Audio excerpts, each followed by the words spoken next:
ಶ್ರೀರಾಮ್ ಕ್ರಾಂತಿ ತಂದವರು ಟಿ.ಎನ್. ರಾಜಗೋಪಾಲ್ ರವರು, JDS ರಾಜ್ಯ ಕೋರ್ ಕಮಿಟಿ ಅಧ್ಯಕ್ಷರಾದ ಜಯಕೃಷ್ಣ ರವರು ಬಣ್ಣಿಸಿದರು. ಚಿಂತಾಮಣಿ ರೈತರ, ಬಡವರ, ಬಲಹೀನ ವರ್ಗದ ಸರ್ವರ ಪರವಾಗಿರ್ತಕ್ಕಂಥವರು ಜನಪರ ಕಾರ್ಯಗಳನ್ನು ಮಾಡುತ್ತಾ ಡೈರಿಗಳ ಬೆಳವಣಿಗೆಯಲ್ಲಿ ಕ್ಷೀರ ಕ್ರಾಂತಿ ತಂದವರು ಹಾಗೂ ಸಿ ಬೈರೇಗೌಡರ ಗರಡಿಯಲ್ಲಿ ಪಳಗದಿರತಕ್ಕಂಥ ಮಹಾನ್ ನಾಯಕ ಟಿ.ಎನ್. ರಾಜಗೋಪಾಲ್ ರವರು ಎಂದು JDS ರಾಜ್ಯ ಕೋರ್ ಕಮಿಟಿ ಅಧ್ಯಕ್ಷರಾದ ಮಾಜಿ ಶಾಸಕ ಜಯಕೃಷ್ಣ ರೆಡ್ಡಿ ಅವರು ಕೊಂಡಾಡಿದರು.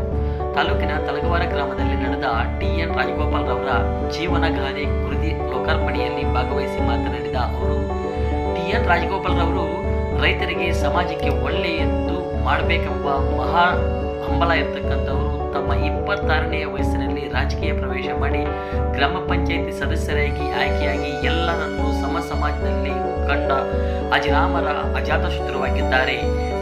ಸಹಕಾರ ಕ್ಷೇತ್ರದಲ್ಲೂ ಸಹ ಹೈನುಗಾರಿಕೆ ಕ್ಷೇತ್ರದಲ್ಲಿ ಕ್ಷೀರ ಕ್ರಾಂತಿಯನ್ನು ಉಂಟು ಮಾಡಿದವರು ಹಾಗೂ ನಂದಿನಿ ಉತ್ಪನ್ನಗಳನ್ನು ದೇಶ ವಿದೇಶಗಳಿಗೆ ಪರಿಚಯಿಸಿದವರು ಮತ್ತು ಟೆಟ್ರಾ ಪ್ಯಾಕ್ ಮೂಲಕ ಹಾಲು ಯಾವುದೇ ರೀತಿಯಲ್ಲಿ ಅಂದರೆ ಹಲವು ದಿನಗಳ ಕಾಲ ಕೆಡದಂತೆ ದಾಸ್ತಾನು ಮಾಡತಕ್ಕಂಥ ವಿಧಾನವನ್ನು ಪರಿಚಯಿಸುವುದೆಂದರು. ನಂತರ ಕೈವಾರ ಶ್ರೀ ಕ್ಷೇತ್ರದ ಧರ್ಮಾಧಿಕಾರಿ ಡಾಕ್ಟರ್ M.R. ಜಯರಾಮ್ ಅಧ್ಯಕ್ಷತೆ ವಹಿಸಿ ಮಾತನಾಡಿ, ಮನುಷ್ಯನಿಗೆ 2 ಮುಖಗಳಿರ್ತವೆ, ಅಂತರಂಗ ಮತ್ತು ಬಹಿರಂಗ.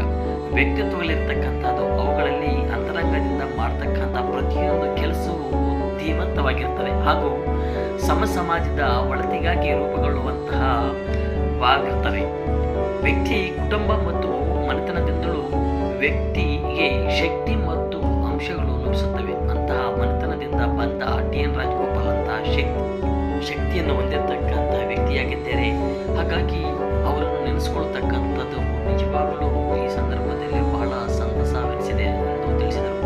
ನಂತರ ಈ ಸಂದರ್ಭದಲ್ಲಿ ಕೃತಿ ರಚನಾಕಾರರಾಗಿರ್ತಕ್ಕಂಥ ಟಿ.ವಿ. ನಾಗರಾಜಗೌಡ, ಕಲ್ವಂಜೇರಿ ಗೋಪಾಲಗೌಡ, ಪ್ರಗತಿಪರ ರೈತ ಗುಡ್ಡಹಳ್ಳಿ ರಾಧಾಕೃಷ್ಣ, ಜಿಲ್ಲಾ ಪಂಚಾಯಿತಿ ಮಾಜಿ ಸದಸ್ಯ ಶೇಖ್ ಮೌಳ, ಸಂತೆಕಲ್ಲಹಳ್ಳಿ ಗೋವಿಂದ ಗೌಡ, ಸುಬ್ಬಾರೆಡ್ಡಿ, ಬನಹಳ್ಳಿ ರವಿ, ಗೋಪಾಲರೆಡ್ಡಿ, ತಳಗವಾರ ಆನಂದ್, ನಗರಸಭಾ ಮಾಜಿ ಸದಸ್ಯರಾಗಿರ್ತಕ್ಕಂಥ ವೆಂಕಟರಮಣಪ್ಪ, ಅಂಕಾಲಮಡುಗು ಕೃಷ್ಣಮೂರ್ತಿ, ಸಂತೆಕಲ್ಲಹಳ್ಳಿ ಪ್ರಭಾಕರ್, ಪ್ರತಾಪ್, ಗ್ರಾಮ ಅಧ್ಯಕ್ಷರು, ಉಪಾಧ್ಯಕ್ಷ, ಸದಸ್ಯರು, ಅಭಿಮಾನಿಗಳು, ಗ್ರಾಮಸ್ಥರು ಉಪಸ್ಥಿತರಿದ್ದರು. ಅಪಾರವಾದಂಥ ಒಂದು ಸೇವೆಯನ್ನ ಮಾಡಿರ್ತಕ್ಕಂಥವ್ರು. 1 ಬಾರಿ ಅಲ್ಲ, 2 ಬಾರಿ ಗ್ರಾಮ ಪಂಚಾಯಿತಿ ಸದಸ್ಯರಾಗಿ, ಗ್ರಾಮ ಪಂಚಾಯಿತಿ ಅಧ್ಯಕ್ಷರಾಗಿ ಅಪಾರವಾದಂಥ ಒಂದು ಕೆಲಸ ಮಾಡಿರ್ತಕ್ಕಂಥವ್ರು ಮತ್ತು ಅದರ ವಿಶೇಷವಾಗಿ ತಾಲೂಕ್ ಪಂಚಾಯಿತಿ ಸದಸ್ಯರಾಗಿ, ತಾಲೂಕ್ ಪಂಚಾಯಿತಿ ಅಧ್ಯಕ್ಷರಾಗಿ ಕೆಲಸ ಮಾಡಿರ್ತಕ್ಕಂಥವ್ರು ಮತ್ತು ಸಹಕಾರ ಸಂಘದಲ್ಲಿ ಸಾಕಷ್ಟು ಪರಿಣಿತರು, ಒಂದು ಬದ್ಧತೆ ಇಟ್ಕೊಂಡು ಕೆಲಸ ಮಾಡಿರ್ತಕ್ಕಂಥವ್ರು. ಬಹುಶಃ ಅವರು ಮಿಲ್ಕ್ ಯೂನಿಯನ್ನಲ್ಲಿ ಕೂಡ ಬಹಳ ಕ್ರಾಂತಿಯನ್ನು ಮಾಡಿರ್ತಕ್ಕಂಥವ್ರು. ಮಿಲ್ಕ್ ಯೂನಿಯನ್ನಲ್ಲಿ ಬಹುಶಃ ಈ ಕ್ಷೇತ್ರದಲ್ಲಿ, ಈ ಗ್ರಾಮದಲ್ಲಿ ನಮ್ಮ ನೆಚ್ಚಿನ ನಾಯಕರಾದಂಥ ಕುಮಾರಣ್ಣವರು ಇದೇ ಗ್ರಾಮದಲ್ಲಿ ಮದುವೆಯಾಗಿ ಅವರು 2006ರಲ್ಲಿ ಮುಖ್ಯಮಂತ್ರಿಗಳಾಗಿರ್ತಕ್ಕಂಥ ಸಂದರ್ಭದಲ್ಲಿ ಪ್ರಮಾಣ ವಚನ ಸ್ವೀಕರಿಸಿ ಮೊದಲನೇ ಸಹಿ ಹಾಕಿದ್ದು ಯಾರಿಗೆ ಅಂತ ಹೇಳಿದ್ರೆ ಅದು ರಾಜಗೋಪಾಲಣ್ಣ ಅವ್ರ ವಿಚಾರದಲ್ಲಿ. ಯಾಕಂದ್ರೆ ಕೋಮಲ್ ಇದರಲ್ಲಿ ಅಧ್ಯಕ್ಷರಾಗಬೇಕು ಅನ್ನುವಂಥ ಸಂದರ್ಭದಲ್ಲಿ ಮೊದಲನೇ ಸಹಿ ಕುಮಾರಣ್ಣವ್ರು ಆಗಿರ್ತಕ್ಕಂಥದ್ದು. ಅಂದ್ರೆ ಕುಮಾರಣ್ಣವ್ರಿಗೂ ಗೊತ್ತಿತ್ತು ಅವರು ಯಾವ ರೀತಿ ಒಂದು ಕೆಲಸ ಮಾಡಬೇಕಾದ್ರೆ ಎಷ್ಟು ಬದ್ಧತೆ ಇತ್ತು, ಜನರಿಗೆ ಯಾವ ರೀತಿ ಅನುಕೂಲ ಮಾಡಬೇಕು, ಏನ್ ಮಾಡಬೇಕು, ಹೇಗೆ ಮಾಡಬೇಕು ಅನ್ನುವಂಥದ್ದು ಎಷ್ಟು ಕಳಕಳಿ ಇತ್ತು ಅಂತ ಹೇಳಿದ್ರೆ ಆ ಒಂದು ಕೋಮಲ್ ಇದರಲ್ಲಿ ವಿಚಾರದಲ್ಲಿ ಬೇರೆ ಬೇರೆ ರಾಜ್ಯಗಳಲ್ಲಿ ಇರ್ತಕ್ಕಂಥ ಆ ಹಾಲು ಒಕ್ಕೂಟ ಕೇಂದ್ರಗಳಿಗೆ ಆ ನಿರ್ದೇಶಕರನ್ನ ಕರ್ಕೊಂಡು, ಅಧ್ಯಕ್ಷರಾಗಿ ನಿರ್ದೇಶಕರನ್ನ ಕರ್ಕೊಂಡು ಅಲ್ಲಿ ಯಾವ ರೀತಿ ವ್ಯವಸ್ಥೆಗಳಿದೆ, ನಾವು ಏನ್ ಮಾಡಬೇಕು, ಮತ್ತೆ ಅದೇ ತರ ನಾವು ಮುಂದುವರಿಸ್ಬೇಕಾ ಅಥವಾ ಅದು ಬೇರೆ ರೀತಿಯಲ್ಲಿ ನಾವು ಅದನ್ನ ಒಂದು ಕ್ರಾಂತಿ ಅಂದ್ರೆ ಜನ ಮೆಚ್ಚುವಂತ ಕೆಲಸಗಳನ್ನ ನಾವು ಮಾಡಬೇಕು ಅನ್ನುವಂತ ಪ್ರವಾಸಗಳನ್ನ ಮಾಡಿ ಅಲ್ಲಿ ಯಾವ್ಯಾವ ರೀತಿ ಏನು ವಿದೇಶಕ್ಕೆ ಯಾವ ಉತ್ಪನ್ನಗಳು ಹೋಗ್ತಾ ಇದೆ, ನಾವೇನ್ ಮಾಡಬೇಕು ಅಂದ್ರೆ ಒಂದು ಕ್ರಾಂತಿಯನ್ನೇ ಮಾಡಿರ್ತಕ್ಕಂಥವ್ರು ಯಾರಾದ್ರೂ ಇದ್ರೆ ಆ ಒಂದು ಮಿಲ್ಕ್ ಯೂನಿಯನ್ ಅಲ್ಲಿ ರಾಜಗೋಪಾಲಣ್ಣವರ ಒಂದು ಸೇವೆ ಅಪಾರವಾಗಿರ್ತಕ್ಕಂಥದ್ದು. ಅವರು ನಾನು ಈ ಕ್ಷೇತ್ರದಲ್ಲಿ ಬಂದ ನಂತರ ನಾನು ಬೆಂಗಳೂರಿನಿಂದ ಬಂದಿದ್ದೆ, ನಾನು ಯಾರು ಏನು ಅನ್ನುವಂಥದ್ದು ಅವ್ರಿಗೇನೂ ಗೊತ್ತಿರಲಿಲ್ಲ. ಆದರೆ ಆ ಒಂದು ಕುಟುಂಬದ ವಿರುದ್ಧ ನಾವು ಹೋರಾಡಿ ನಾವಿಲ್ಲಿ 3 ಸಾರಿ ಸೋತಿದ್ದೀವಿ, ಇಲ್ಲಿ ಗೆಲ್ಲಲೇಬೇಕು ಅಂತ ಹೇಳಿ ಒಂದು ಪಣವನ್ನು ತೊಟ್ಟು ನಿಜವಾಗ್ಲೂ ಕೂಡ ನನ್ನ ಮೊದಲನೇ 2013ರಲ್ಲಿ ನಡೆದಂತಹ ಚುನಾವಣೆಯಲ್ಲಿ ಮೊದಲನೇ ಗೆಲುವಿಗೆ ಅಪಾರವಾಗಿ ಶ್ರಮಿಸಿ ನನ್ನ ಶಾಸಕರಾಗಲಿಕ್ಕೆ ಮಾಡಿರ್ತಕ್ಕಂಥ ರಾಜಗೋಪಾಲಣ್ಣವರ ಕೊಡುಗೆ ಬಹಳ ಅಪಾರವಾಗಿರ್ತಕ್ಕಂಥದ್ದು. ನಾವೆಲ್ಲರೂ ಕೂಡ ಅವಿಸ್ಮರಣೀಯವಾದಂಥದ್ದು. ನಾನು ಶಾಸಕರಾದ ನಂತರ ಅವ್ರಿಗೆ ಯಾವ ರೀತಿ ಅಂತಂದ್ರೆ, ಜನಗಳಿಗೆ ಏನಾದರೂ ಒಂದು ಕೆಲಸ ಕಾರ್ಯಗಳಾಗಬೇಕು ಅಂತ ಹೇಳಿದ್ರೆ ನನ್ನ ಮೇಲೆ ಎಷ್ಟೋ ಸಾರಿ ಬೇಸರನೂ ಮಾಡ್ಕೊಂಡಿದ್ದಾರೆ, ಗಲಾಟೆನೂ ಮಾಡ್ತಾ ಇದ್ರು. ನಾನು ಏನಾದರೂ ಬಂದು ನನಗೆ ಹೇಳಿದಾಗ, ನಾನು ಇಂಥ ಕೆಲಸ ಆಗ್ಬೇಕು ಇಂಥ ಅಧಿಕಾರಿಯಿಂದ ಅಂತ ಹೇಳಿದಾಗ ನಾನು ಯಾಕೆಂದ್ರೆ ನಾವು ವಿರೋಧ ಪಕ್ಷದಲ್ಲಿದ್ದೆ, ನನಗೆ ಸ್ವಲ್ಪ ಅರಿವಿತ್ತು. ವಿರೋಧ ಪಕ್ಷದಲ್ಲಿದ್ದೀವಿ, ಹೇಗೆ ಕೆಲಸ ಮಾಡಬೇಕು, ಅಧಿಕಾರಿಗಳ ಹತ್ರ ಹೇಗೆ ಮಾತನಾಡಬೇಕು ಅಂತ ಹೇಳಿ ನಾನು ಅವ್ರು ಹೇಳಿರ್ತಕ್ಕಂಥ ಕೆಲಸ ಮಾಡಬೇಕು ಅಂತ ಹೇಳಿ ಅವ್ರು ಸ್ವಲ್ಪ ನೈಸ್ ಆಗಿ ಮಾತಾಡಿದ್ರೆ ಫೋನ್ ಇಟ್ಟ ಮೇಲೆ ನನ್ನ ಮೇಲೆ ಗಲಾಟೆ ಮಾಡ್ತಾ ಇದ್ರು. ಈ ತರ ಎಲ್ಲ ಮಾತಾಡಿದ್ರೆ ಆಗೋದಿಲ್ಲ, ಜೋರಾಗಿ ಮಾತಾಡಬೇಕು ಅಂತ ಹೇಳಿ. ಯಾಕಂದ್ರೆ ಅವ್ರು ಬೈರೇಗೌಡರ ಗರಡಿಯಲ್ಲಿ ಪಳಗಿರ್ತಕ್ಕಂಥವ್ರು.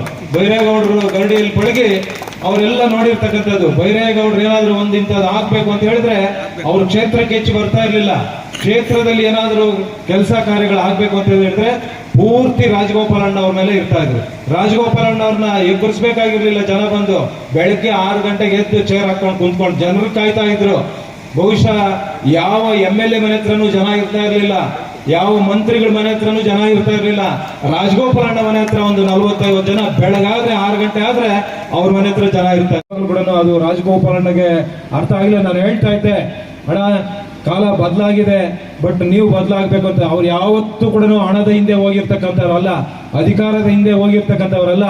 ಅವರ ಜೀವನ ಪೂರ್ತಿ ಬಹುಶಃ ಕುಟುಂಬದ ಕಡೆನೂ ಹೆಚ್ಚು ಗಮನ ಹರಿಸ್ತಾ ಇರಲಿಲ್ಲ ಅವರು. ಅಂದ್ರೆ ಅವರು ಬೆಳಗಾದ್ರೆ ರಾಜಕೀಯ, ಯಾರು ಬರ್ತಾರೆ, ಅವ್ರ ಕಷ್ಟ ಏನಿದೆ, ಅವ್ರಿಗೆ ಯಾವ ತರ ಸೇವೆಯನ್ನ ಮಾಡಬೇಕು ಇದೆ. ಅಂದ್ರೆ ಎಲ್ರಿಗೂ ಫೋನ್ಗಳು ಮಾಡಿಕೊಂಡು ಒಂದು ಫೋನ್ ಅವತ್ತಿನ ಸಂದರ್ಭದಲ್ಲಿ ಮೊಬೈಲ್ ಇರಲಿಲ್ಲ, ಆದರೆ ಒಂದು ಟೆಲಿಫೋನ್ ಇತ್ತು ಮನೆಯಲ್ಲಿ. ಆ ಫೋನ್ಗಳಲ್ಲಿ ಬೈರೇಗೌಡರು ಕಾಂಟ್ಯಾಕ್ಟ್ ಮಾಡತಕ್ಕಂಥದ್ದು. ಬೈರೇಗೌಡರು ಹೇಳ್ಬಿಟ್ಟಿದ್ರು, ನಿಮ್ದು ಅಲ್ಲಿ ಏನೇ ಕೆಲಸ ಕಾರ್ಯಗಳಿದ್ರು ಕೂಡ ರಾಜಗೋಪಾಲ್ ಅವರು ಇರ್ತಾರೆ ಅಂತ. ಆದರೆ ಅಷ್ಟೇ ಪ್ರಾಮಾಣಿಕವಾಗಿ, ಪಾರದರ್ಶಕವಾಗಿ, ಪರಿಣಾಮಕಾರಿಯಾಗಿ ಕೆಲಸ ಮಾಡಿರ್ತಕ್ಕಂಥವ್ರು ನಿಜವಾಗ್ಲೂ ಕೂಡ ರಾಜಗೋಪಾಲಣ್ಣವರು ಇವತ್ತು ನಮ್ಮ ಮುಂದೆ ಇಲ್ಲ. ಆದರೆ ಅವರ ಒಂದು ಕೃಪೆಯಿಂದ, ಅವರ ಒಂದು ಸೇವೆಯಿಂದ ಈ ಕ್ಷೇತ್ರದಲ್ಲಿ ಒಳ್ಳೇದು ಮಾಡಬೇಕು ಜನರಿಗೆ ಅಂತ ಹೇಳಿ 2 ಬಾರಿ ನನ್ನನ್ನು ಈ ಕ್ಷೇತ್ರದಲ್ಲಿ ಶಾಸಕರಾಗಿರ್ತಕ್ಕಂಥ ಒಂದು ಪ್ರಮುಖವಾದಂತಹ ಪಾತ್ರ ವಹಿಸಿರ್ತಕ್ಕಂಥವ್ರು ಕೂಡ ರಾಜಗೋಪಾಲಣ್ಣವರು.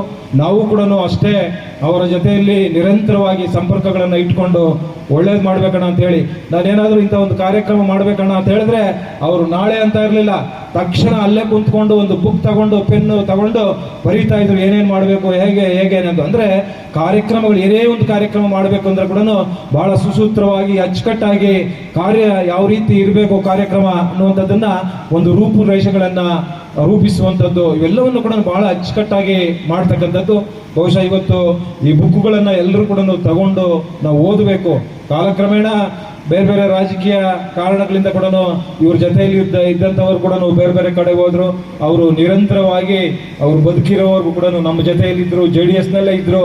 2 ಬಾರಿ ನಮಗೂ ಕೂಡ ಆಶೀರ್ವಾದ ಮಾಡಿ ಏನೆಲ್ಲ ಕೆಲಸ ಕಾರ್ಯಗಳು ಮಾಡಬೇಕು, ನಮ್ಮ ಗೆಲುವಿಗೆ ಏನೇನು ಮಾಡಬೇಕು ಅನ್ನುವಂಥ ಬಹಳ ಶತಪ್ರಯತ್ನ ಮಾಡಿ ಗೆಲುವನ್ನು ತಂದುಕೊಟ್ಟಿರ್ತಕ್ಕಂಥವ್ರು ರಾಜಗೋಪಾಲಣ್ಣವರು. ಒಳ್ಳೆ ಅಪಾರವಾದಂಥ ಸೇವೆ ಇವತ್ತು ಎಲ್ಲ ಕ್ಷೇತ್ರಗಳಲ್ಲಿ ಕೂಡ. ಅವರು ಇವತ್ತು ಪಶು ಸಂಗೋಪನಾ ಇದರಲ್ಲಿ ಇವತ್ತು ಅವರೇನು ಹಾಲು ಉತ್ಪಾದಕರ ಸಹಕಾರ ಸಂಘದ ಅಧ್ಯಕ್ಷರಾಗಿದ್ರು, ಕೋಮೂಲ್ನಲ್ಲಿ ನಿರ್ದೇಶಕರಾಗಿ ಅಧ್ಯಕ್ಷರಾಗಿದ್ರು. ಅಲ್ಲಿಂದ ಆ ರೈತರಿಗೆ ಲಸಿಕೆಗಳನ್ನು ಹಾಕಿಸುವಂಥದ್ದು, ಆ ಕಾಲಕ್ಕೆ ಏನಾದರೂ ಕಾಯಿಲೆಗಳು ಬಂದಂಥ ಸಂದರ್ಭದಲ್ಲಿ ತಕ್ಷಣ, ನಾನಿದ್ದಂಥ ಸಂದರ್ಭದಲ್ಲಿ ಕೂಡ ಫೋನ್ ಮಾಡಿ ತಕ್ಷಣ ಅದಕ್ಕೆ ಒಂದು ವ್ಯವಸ್ಥೆಯನ್ನು ಮಾಡಿ ಆ ಲಸಿಕೆಗಳನ್ನು ಕೊಡಿಸುವಂಥದ್ದು ಇರ್ಬೋದು. ರೈತರಿಗೆ ಯಾವ ರೀತಿ ಅನುಕೂಲಗಳನ್ನು ಮಾಡಬೇಕು, ಅವ್ರಿಗೆ ಇನ್ಶೂರೆನ್ಸ್ ಮಾಡುವಂಥದ್ದು, ಏನೆಲ್ಲ ಸೌಲಭ್ಯಗಳನ್ನು ಕೊಡ್ಲಿಕ್ಕೆ ಸಾಧ್ಯ ಆಗುತ್ತೆ ಅವೆಲ್ಲವನ್ನು ಕೂಡ ಪ್ರಾಮಾಣಿಕವಾಗಿ, ಪಾರದರ್ಶಕವಾಗಿ, ಯಾವುದಕ್ಕೂ ಅವರು ಆಸೆ ಬಿದ್ದವರಲ್ಲ. ಆ ರೀತಿ ಕೆಲಸ ಕಾರ್ಯಗಳನ್ನು ಮಾಡಿರ್ತಕ್ಕಂಥ ರಾಜಗೋಪಾಲಣ್ಣವರ ಕೊಡುಗೆಯನ್ನ ನಾವು ಯಾವಾಗಲೂ ಕೂಡ ಮರೆಯೋಕ್ಕಾಗೋದಿಲ್ಲ. ಬಹಳ ಅವಿಸ್ಮರಣೀಯವಾದಂಥ ಒಂದು ಸೇವೆಯನ್ನ ಮಾಡಿ ಬಿಟ್ಟೋಗಿರ್ತಕ್ಕಂಥವ್ರು ಅಲ್ಲ, ತ್ಯಾಗವೇ ಒಂದು ಮುಖ್ಯಸ್ಥ ಸ್ಥಳ. ಇವತ್ತು ಈಗಿನ ಕಾಲದಲ್ಲಿ ಇದ್ರ ಬಗ್ಗೆ ಜಾಸ್ತಿ ಇವತ್ತು ಆಯ್ತಪ್ಪ ನಾಳೆ ಬೆಳಿಗ್ಗೆ ಬಂದ್ಬಿಡ್ತಾರೆ. ಆದರೆ ಇನ್ನೊಂದು ಲೋಕ ಇದೆಯಲ್ಲ, ಅದು ಮರೆಯೋದಿಲ್ಲ. ಆ ಒಂದು ಲೋಕ ಏನಿದೆ ಯಾರು ಅದರ ಬಗ್ಗೆ ಚಿಂತನೆ ಮಾಡಿ ಆ ಒಂದು ಅಂಶವನ್ನು ಸ್ವೀಕಾರ ಮಾಡಿ ಅವರು ಈ ಲೋಕದಲ್ಲಿ ಏನು ತ್ಯಾಗವನ್ನು ಮಾಡಿದ್ದಾರೆ ಅದೆಲ್ಲವನ್ನೂ ಕೂಡ ಅವರು ಇಲ್ಲಿ ಇಲ್ಲದೆ ಇದ್ದರೂ ಕೂಡ ಅವ್ರ ಮುಂದೆ ಜೀವನ ಒಳ್ಳೆಯದಾಗ್ತದೆ, ಒಳ್ಳೆ ಬೆಳವಣಿಗೆ ಆಗ್ತದೆ, ಒಳ್ಳೆ ಶ್ರೀಮಂತದಿಂದ ಬೆಳವಣಿಗೆ ಆಗ್ತದೆ, ಒಳ್ಳೆ ಮನುಷ್ಯನಾಗಿ ಒಬ್ಬ ಸಂಸ್ಕೃತದಲ್ಲಿರ್ತಕ್ಕಂಥ ಒಬ್ಬ ಮನುಷ್ಯನಾಗಿ ದೇವತ್ವವನ್ನು ಪಡೆಯುವಂಥ ಒಂದು ಪುಣ್ಯ ರಾಜಗೋಪಾಲ್ ಅವರು ಪಡೆದಿದ್ದಾರೆ. ಇದು ಮುಖ್ಯ. ನಮಗೆ ಈ ಲೋಕದಲ್ಲಿ ಆಯ್ತಪ್ಪ, ನಾನು ಬರ್ತೇನೆ, ನೀನು ಬಂದಿದ್ಯಾ, ನೀನು ಹೋಗ್ತೀಯ, ನಾನು ಹೋಗ್ತಾ ಇದ್ದೆ, ನಾವು ಹೋಗುವಾಗ ನಾವು ಹೋಗ್ತೇವೆ, ಯಾರೂ ನಮ್ಮನ್ನ ನೆನಪು ಮಾಡೋದಿಲ್ಲ. ಅವ್ರ ಬಗ್ಗೆನೂ ಜಾಸ್ತಿ ಏನೋ ಅದ್ರ ಬಗ್ಗೆ ಜಾಸ್ತಿ ಯಾರೂ ಚಿಂತನೆ ಮಾಡಿಲ್ಲ. ಏನೋ ಪಾಪ ಅವರು ಅಲ್ಲಿಂದ ಒಂದು ಪುಸ್ತಕ ಬರೆದಿದ್ದಾರೆ, ಅವರು ಈ ಲೋಕದಲ್ಲಿ ಮಾತ್ರ ಬರೆದಿದ್ದಾರೆ. ಅವರು ಪರಿಪೂರ್ಣವಾಗಿ ಅವರ ಅರ್ಥವನ್ನು ಮಾಡ್ಕೊಳಕ್ಕೆ ಆಗಿಲ್ಲ. ನನ್ನ ಪ್ರಕಾರವಾಗಿ ಪರಿಪೂರ್ಣವಾಗಿ ಆಗಿಲ್ಲ ಅವ್ರ ಕೈನಲ್ಲಿ. ಏನೋ ಆ ಒಂದು ಮಕ್ಕಳ ಜೀವನ, ಒಂದು ರಾಜಕೀಯ ಜೀವನ, ಇಷ್ಟೆಲ್ಲ ಇದ್ದಾರೆ ಹೊರತು ಆ ಪರಿಪೂರ್ಣತೆ ಆಗಿರ್ತಕ್ಕಂಥ ಒಂದು ಆ ವ್ಯಕ್ತಿತ್ವವನ್ನು ಬರೆಯೋದು ಸಾಧ್ಯವಾಗಿಲ್ಲ ಅವ್ರ ಕೈಯಲ್ಲಿ. ಅದು ಕಷ್ಟ ಆಗ್ತದೆ. ಆದರೆ ಇವತ್ತು ಮಾತ್ರ ಇದನ್ನು ಏನಾದರೂ ನಾನು ಅಲ್ಲಿ ತಾತಯ್ಯನವರ ಸನ್ನಿಧಿಯಲ್ಲಿ ಏನಾದರೂ ಒಂದು ಸೇವೆಯನ್ನು ಮಾಡಿದರೆ ಇಷ್ಟು ಮಾತ್ರ ಹೇಳ್ಬೋದು, ಬೇಕಾಷ್ಟು ಪುಣ್ಯವನ್ನು ಪಡೆದಿದ್ದಾರೆ, ಬೇಕಾಷ್ಟು ಪುಣ್ಯವನ್ನು ಪಡೆದಿದ್ದಾರೆ. ಅವ್ರ ಮಕ್ಕಳು ಪಾಪ ನೋಡಿದಾಗ ನನಗೆ ಸಂತೋಷವಾಯಿತು. ಎಷ್ಟು ಆ ಬಡತನದಲ್ಲೂ ಕೂಡ ಎಷ್ಟು ಚೆನ್ನಾಗಿದ್ದಾರೆ, ಎಷ್ಟು ಲಕ್ಷಣವಾಗಿದ್ದಾರೆ, ದೇವತ್ವವನ್ನು ಇರುವಂಥ ಮಕ್ಕಳು ಇದ್ದಾರೆ. ನನಗೆ ಗೊತ್ತಿದೆ ಎಷ್ಟು ಕಷ್ಟವನ್ನು ಅನುಭವಿಸಿದ್ದಾರೆ, ನನಗೆ ಗೊತ್ತಿದೆ. ನನಗೆ ಅಷ್ಟೆಲ್ಲ ಇದ್ರೂ ಕೂಡ ಎಲ್ಲೂ ಒಂದು ನನ್ನ ಕಷ್ಟ ಇದೆ ಅಂತ ಎಲ್ಲೂ ಆಚೆ ಬಂದು ಹೇಳ್ಕೊಂಡಿಲ್ಲ. ಒಳ್ಳೆ ಮನೆತನದಲ್ಲಿ ಹುಟ್ಟಿ ಆ ಒಂದು ಸಂಸ್ಕಾರವನ್ನು ತರ್ತಕ್ಕಂಥ ಮಕ್ಕಳಿಗೂ ಕೂಡ ಆಶೀರ್ವಾದವನ್ನು, ಅವರ ಆಶೀರ್ವಾದ ಸದಾಕಾಲ ಇರ್ತದೆ ನಿಮಗೆ ಅಂತಕ್ಕಂಥದ್ದು ನಾನು ತಾತಯ್ಯನವರ ಇದರಲ್ಲಿ ನಾನು ಹೇಳ್ತಾ ಇದ್ದೇನಮ್ಮ. ಹೇಳಿ, ಎಲ್ಲ ಚೆನ್ನಾಗಿರ್ತವೆ, ಏನೂ ತೊಂದರೆ ಆಗುವುದಿಲ್ಲ. ಅವರ ಅನುಗ್ರಹ, ಗುರುಗಳ ಅನುಗ್ರಹ ಇದೆ, ನಿಮ್ಮ ಮನೆತನದ ಅನುಗ್ರಹ ಇದೆ, ನಿಮ್ಮ ತಾತವರ ಅನುಗ್ರಹ ಇದೆ. ಎಲ್ಲ ಬರ್ತಾ ಇತ್ತು. ಊಟ ಮಾಡಬೇಕು ಅಂತಂದರೆ ನನ್ನ ಕೈ ಹಿಡ್ಕೊಂಡು ಕರ್ಕೊಂಬಂದ್ಬಿಡ್ತಿದ್ರು ವಾಪಸ್. ನಾನು ಯಾಕೆ ಅಂತ ಕೇಳಿದ್ರೆ, ಅಲ್ಲಿ ಬಡವರು ಅನಾಥರು ಊಟ ಮಾಡಬೇಕಾದದ್ದು, ನಾವು ಊಟ ಮಾಡೋದು ಬೇಡ, ಬಾ ನಾವು ಊರಿಗೆ ಊಟ ಮಾಡೋಣ ಅಂತ. ನೋಡಿ ಅವರ ಆ ಕಲ್ಪನೆ ಹೇಗಿತ್ತು ಅನ್ನೋದನ್ನು ಅವರು ಹಸ್ಕೊಂಡಿದ್ದು, ನಾನು ಹಸ್ಕೊಂಡಿದ್ದೆ. ಮತ್ತು ಮಠದಲ್ಲಿರೋರು ಕೂಡ ಹೇಳ್ತಾ ಇದ್ರು, ಏನಪ್ಪ ಎಲ್ಲ ಊಟ ಮಾಡೋಗ್ತಾರೆ, ನೀವು ಯಾಕೆ ಊಟ ಮಾಡೋದಿಲ್ಲ ಅಂತ. ಅಂದರೆ ನೋಡಿ, ಅವರಿಗೆ ಒಂದು 12, 13, 15 ವರ್ಷದಲ್ಲಿ ಅವರ ಇದು ಗ್ರಹಿಕೆ ಹೇಗಿತ್ತು ಅನ್ನೋದಕ್ಕೆ. ಮತ್ತು ಊರಿನಲ್ಲಿ ಕಬಡ್ಡಿ ಆಡ್ತಿದ್ವಿ, ವಾಲಿಬಾಲ್ ಆಡ್ತಿದ್ವಿ, ಒಂದೇ ಬಾವಿಗೆ ಈಜುಡೋಕೆ ಹೋಗ್ತಿದ್ವಿ, ಎಲ್ಲ ಜನಾಂಗದವರು ಸೇರ್ತಿದ್ರು, ಎಲ್ಲ ಜನಾಂಗ ಜೊತೆ ಆಟ ಆಡ್ತಾ ಇದ್ವಿ, ಬೆಳೀತಿದ್ವಿ. ಯಾವುದೇ ತಾರತಮ್ಯ ಅವರು ಮಾಡಿದವರೇ ಅಲ್ಲ.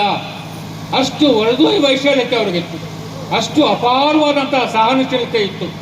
ಮತ್ತು ಸಿಟ್ಟು ಮಾಡ್ಕೊಂಡಿದ್ದೇ ನೋಡಿಲ್ಲ, ಅವರು ದ್ವೇಷ ಸಾಧಿಸಿದ್ದು ನೋಡಲಿಲ್ಲ. ನಾನು ಜೊತೆಲಿ 25 ವರ್ಷ ಬೆಳೆದಿದ್ದೀನಿ, ಸಿಟ್ಟು ಮಾಡ್ಕೊಳ್ಳಿಲ್ಲ.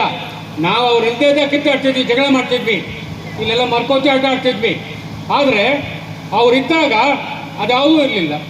ಅಂದರೆ ಅವರೊಬ್ಬ ದೈವಿ ಶಕ್ತಿ ಇತ್ತು ಅವರಲ್ಲಿ, ಅವರಲ್ಲೊಂದು ನಾಯಕತ್ವದ ಗುಣ ಇತ್ತು.